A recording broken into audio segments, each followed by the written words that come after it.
There's something about a fast-paced, cosmopolitan city that truly inspires entrepreneurs. As part of Local Success Season 2, I will be introducing you to 12 very talented entrepreneurs. As we follow their journey, we discover what it took for them to get to where they are today.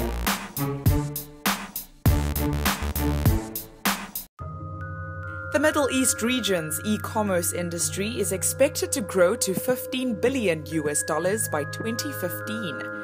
Globally, we're looking at a $1.4 trillion market in the next 3 years, and that's according to the Dubai Chamber of Commerce and Industry. Locally in the UAE, Omar Kassim, the founder of online electronics store JadoPado, says that they've got very ambitious plans for the future. How were you so certain that JadoPado was going to be a success and that it was actually going to work? A lot of people sort of think that they can come in and create a really great e-commerce business in 1 to 2 years, or maybe sometimes even a little bit less, and then possibly sell it to someone. Our view, I think, is we're in a sort of 7 to 10 year play at the moment, and we're 2.5, almost 3 years into this play right now, and I think in about 7 years or so we should see significant scale out of the business. And initially, when wanting to set up your e-commerce platform, JadoPado, what were some of your initial challenges? I think the challenge around the business was essentially trying to say that, okay, here's this opportunity for e-commerce. There are more and more people online. They are transacting, and a lot of people today, I think the majority of e-commerce in the region is happening with customers essentially buying product from other regions, not necessarily buying product from firms that are local or regional. And the reason is the quality of service and the quality of product available, and the availability of product range and so on. So for us, we felt that there is an opportunity, but the challenge is, how do you come up with the right business model? How do you sort of say to customers that, hey, I'm this new local e-commerce business, and you should use me because... Let's say I'm the more traditional, old-fashioned type of a consumer that goes into a store and wants to have a hands-on sort of experience with the product.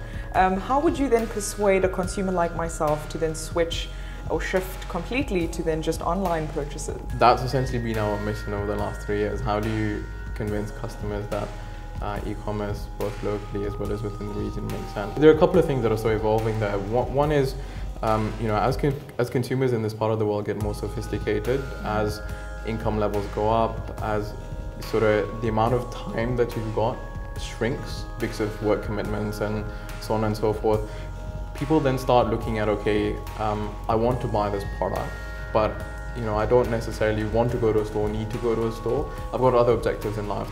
And I think the value of e-commerce is the product is coming to you rather than you going to the product. You've got very ambitious plans for this year. Have most of these goals been achieved, and what do you sort of hope to then achieve for the rest of this year? Yes and no. Yeah, we're very ambitious as a business, but at the same time, I think you have to be patient about the business that you're building out. So I think in our first year, we were $1 million business. In our second, we were a $4 million business. This is from a top line perspective. And then this year, we should grow that by at least 50%. We were significantly more ambitious than that, but we run an April to March here. So technically, we're still sort of halfway through our third quarter. So we've still got another quarter to go. So we could, sort of hit our more ambitious targets, but we'll see how it goes. And what is the expected market growth for e-commerce, whether it's globally or even just regionally? It really depends who you ask, and I think it depends on how you define e-commerce. For example, if you ask someone like Visa, e-commerce is anything that's an electronic payment, or where it's transacted electronically. And for us, I think e-commerce is basically the movement of physical product. So I think different components of the market are growing at slightly different rates. But I think in general, I think within the region, anywhere between 20 to 50% growth is expected. Would you refer to Europe as being the pioneers of e-commerce? I think I'd probably say the States more so than Europe, but obviously Europe came into the market pretty quickly after the States. Today, I think from a standout perspective, the UK is probably sort of the most penetrated e-commerce market. So about 20% of retail in the UK happens via e-commerce. In the States, I think it's between 6 to 8%. So, and whereas out here, I think we're still well under 1%. So that's where the opportunity is essentially. Amazon today is 20 years old. Apple today is easily or almost touching 40. And all of your great brands that are doing well today didn't actually start yesterday. You know, they've been doing this for many, many years, and you know, it takes time to essentially evolve your brand and your business. So while recognition is nice, we know that we're on a, on sort of the initial path on towards a long journey. So hopefully we'll keep at it and see where it takes us.